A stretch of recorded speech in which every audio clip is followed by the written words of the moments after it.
অবগত আছেন, আমরা এই যে স্টেট কোঅপারেটিভ ব্যাংকের যে পরীক্ষা তারা বহির্রাজ্যে করানো হচ্ছে, এটা নিয়ে আমরা বিগত দুবার ব্যাংক কর্তৃপক্ষের সাথে আমরা যোগাযোগ করেছি, ডেপুটেশন দিয়েছি।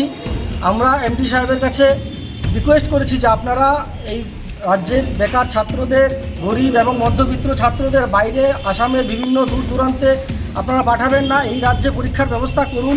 কারণ আপনারা জানেন এই রাজ্যে বিভিন্ন ধরনের সব পরীক্ষা এখানে হচ্ছে, তো এটা হবে না কেন? এই স্টেট কোঅপারেটিভ ত্রিপুরার ব্যাংক ত্রিপুরাতে এখানে মানে পরীক্ষা করানো যায়, কিন্তু ওরা বাইরে পাঠাচ্ছে কি অনির্দিষ্ট কোনো, মানে আমরা কি বলবো, মানে এটা একটা মানে এরকম একটা কারণ, মানে ওরা চাইছে ওদের যে মানে পরীক্ষার্থী তারা মানে দিয়ে দিতে, মানে এরকমভাবে করবে যাতে ওদের নিজস্ব ঘরের ছেলেদের ওইখানে চাকরি পাইয়ে দিতে, যা পরীক্ষা কেউ ভালোভাবে না দেখতে পারে, না জানতে পারে, এর জন্য বহিরাজ্যে নিয়ে যাওয়া হয়েছে।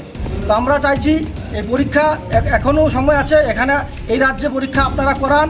আর দীপরাজ দেববর্মা, যিনি আপনাদের ষড়যন্ত্রের কারণে তার মৃত্যু হয়েছে, এটা মৃত্যুর অ্যাক্সিডেন্ট না, এটা আপনারা করিয়েছেন। এটা আপনাদেরকে আমরা বারবার যুব কংগ্রেস আপনাদের কাছে দাবি রেখেছি, আপনারা এই ছেলেগুলোকে বাইরে পাঠাবেন না, আপনারা পাঠিয়েছেন। এই অ্যাক্সিডেন্টের জন্য আজকে একটা মায়ের কুল খালি হয়ে গেল। আমরা চাইছি দীপরাজ দেববর্মাকে অতি সত্বর ওনার তদন্ত হোক, ওনার মৃত্যুর আর পরিবারকে একটা চাকরি প্রদান করা হবে।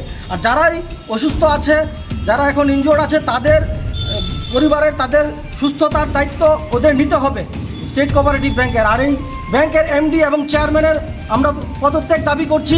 যতক্ষণ পর্যন্ত ওরা পদত্যাগ না করবে আমরা যুব কংগ্রেস আমাদের আন্দোলন চালিয়ে যাব। আপনার পরিচয়? আমি যুব কংগ্রেসের সদর জেলা সভাপতি বিপ্লব ঘোষ।